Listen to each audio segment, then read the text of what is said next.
सर्वसामान्यांच्या हक्काचा आवाज जागर जनस्थान।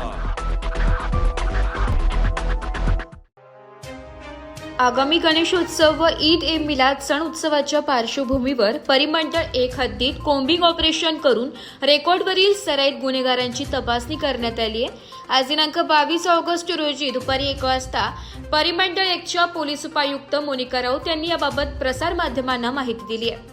शुक्रवारी मध्यरात्री पंचवटी, भद्रकाली, आडगाव, अवधूतवाडी व इतर भागात नाकाबंदी करून सराईत गुन्हेगारांच्या घरांच्या झडत्या घेतल्या। या कोम्बिंग ऑपरेशन दरम्यान सराईत गुन्हेगारांची चौकशी करण्यात आली।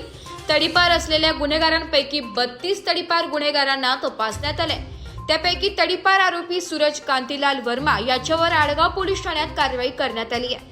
पंचवटी व भद्रकाली पोलीस ठाणे हद्दीतील बेकायदेशीररित्या हत्यार बाळगल्याप्रकरणी सराईत गुन्हेगार पियुष रामदास सोनवणे, उद्देश कैलास कुंभकर्ण उर्फ मुन्ना कासार यांच्यावर कारवाई करण्यात आली आहे। तसेच 42 पाहिजे असलेले व फरार आरोपी यांना चेक करण्यात आले। गणेशोत्सव, ईद ए मिलाद व आगामी महानगर निवडणुकांच्या पार्श्वभूमीवर गुन्हेगारांची चौकशी करण्यात आल्याची माहिती पोलीस उपायुक्त मोनिका राऊत यांनी दिली आहे। आगामी येणारे सण गणेशोत्सव व ईद ए मिलादच्या अनुषंगाने गुन्हेगारांना प्रतिबंध करण्यासाठी परिमंडळ 1 अंतर्गत काल कोम्बिंग ऑपरेशनचं आयोजन करण्यात आलं होतं। सदर कोम्बिंग ऑपरेशनमध्ये दोन्ही डिव्हिजनचे एसीपी, सिनियर पीआय, डीबीचे सर्व अधिकारी आणि कर्मचारी सहभागी झाले होते। या कोम्बिंग ऑपरेशन दरम्यान एकूण रेकॉर्डवरचे 127 गुन्हेगार चेक करण्यात आलेले आहेत।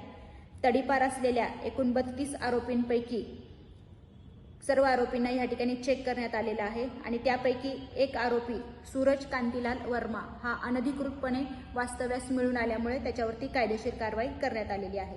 तसेच बेकायदेशीररित्या हत्यार बाळगणारे रेकॉर्डवरचे एकूण 31 गुन्हेगार चेक करण्यात आलेले आहेत।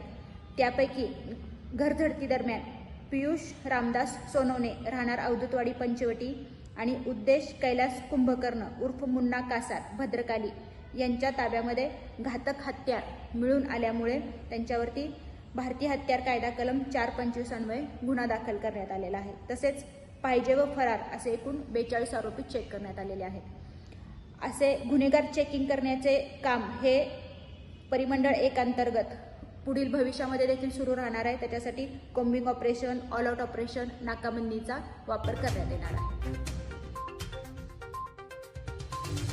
जागर जनस्थानसाठी प्रतिनिधी संदीप नवसे, नाशिक।